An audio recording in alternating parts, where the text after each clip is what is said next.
Offer offer offer, Jamdani sari মাত্র 150 টাকা, পাতাপিন sari handloom মাত্র 160 টাকা, তাঁতের শাড়ি চলে এসেছে মাত্র 140 টাকায়, সিকোয়েন্স শাড়ি পেয়ে যাবেন মাত্র আর মাত্র 170 টাকায়।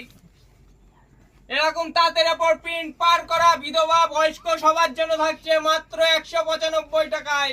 হ্যান্ডলুমের উপর এরকম সিলভার ওয়ার্ক করা সাথে থাকছে ব্লাউজ পিস পেয়ে যাবেন মাত্র 220 টাকায়। তাঁতের উপর কাজ করা পুরোটা থাকছে মাত্র 240 টাকায়, 12 হাত রং গ্যারান্টি ক্যাটলগ ছাড়া। আঁচল খাদি থাকছে হ্যান্ডলুমের ওপর নরম, একদম গরম গরম পেয়ে যাবেন মাত্র 230 টাকায়। এরকম আসাম খাদির ওপরে থাকছে, নাম থাকছে বধুবরণ, বধুকে করে নিয়ে আসুন বরণ, মাত্র পেয়ে যাবেন 290 টাকায়। টিস্যু পার্টি ওয়্যার, লাইটে যাবেন চিকচিক ঝিকঝিক করবে, মাত্র 380 টাকা। হ্যান্ডলুম রথ